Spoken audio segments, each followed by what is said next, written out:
nilikuwa nimeboeka hapa. Nikaamua acha niangalie Caplice kama mtu anaweza kunywa akiwa na H pylori. Nikapiga picha mbio Google. Hai siwezi kunywa unless nipone sasa. Sikuamini. Nikaamua basi acha nioshe vyombo juu sikuwa nimeosha vyombo. Sasa nitafanya. Acha kwanza nioshe vyombo basi. Kuosha vyombo hapa na pale nikitake life serious.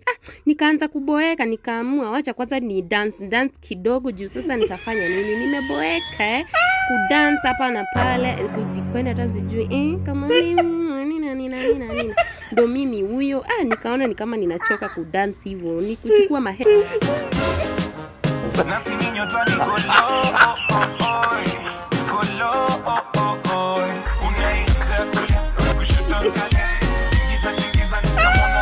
sahani lazima nicheze nako kidesign inda guys, life is too short, enjoy guys.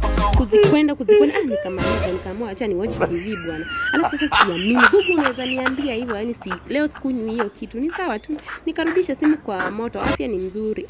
Ama nitoe hiyo Caplice kwanza ninusie nisikie harufu yake labda ninatosheka. Nikatoa nikanusia kwanza. Guys, but siwezi kunywa sasa, afya ni ya maana. Nikairudisha hapo nikaona maybe naweza enda nje maybe nione vile mambo itakuwa. Nikaamua acha kwanza nitulie kidogo and then naweza toka nje hapo. So ndo huyu mimi guys nikatoka nje. Ndo huyu mimi mrefu ameenda nikaenda hapo kwa hiyo jiji naweza ita balcony ama naweza ita nini. Nikakaa kwa hiyo kitu tu kimeparaju sasa nitafanya kufikiria nakula nini jioni. Nikashuka niangalia kwa barabara ni akina nani wamemake it. Nikaona majirani wanakuja nikaamua niende kwa nyumba. Sitakangi nishene za plot. Love you guys, bye.